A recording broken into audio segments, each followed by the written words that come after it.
Welcome back. Joining us virtually this afternoon, we have Nick, who is our finance expert for the show. Nick, good afternoon.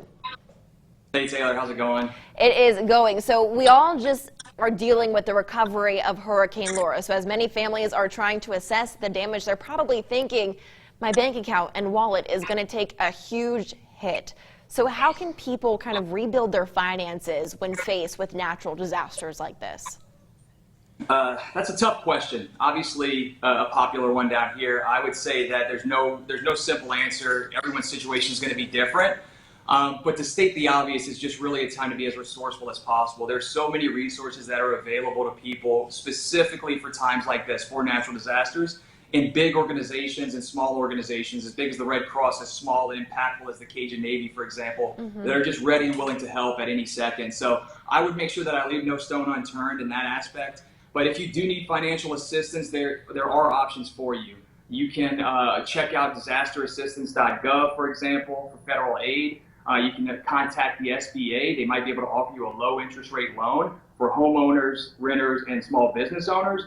But to take that to a more personal level, it's a time to reassess the budget, look at all your bills and prioritize them, and cut off what you can get rid, what you don't need at the exact moment. I would say it's really important for you to keep track of everything that you're spending money on, documenting everyone that you're talking to, because some of these items will be reimbursed, such as temporary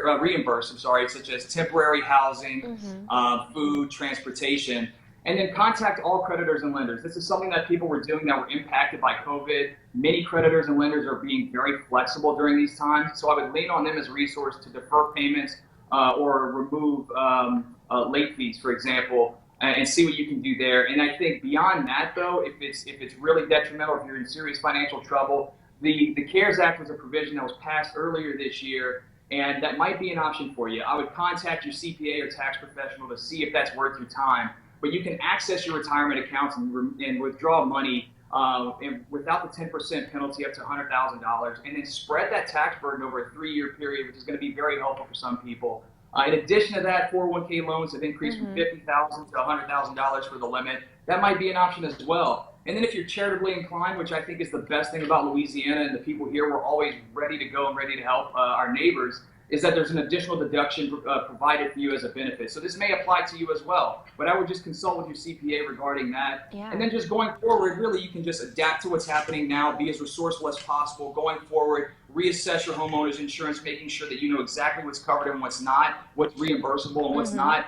And then 2020 has been a year that's shown us, hey, it's not really a bad idea to have an extra cash buffer. So I would focus on preparing for that next storm and just, again, being as resourceful as you can. Well, Nick, this was some great advice to give to people. Thank you so much for joining us virtually. If you at home want to rewatch this, we're going to post this interview on our website, kadn.com.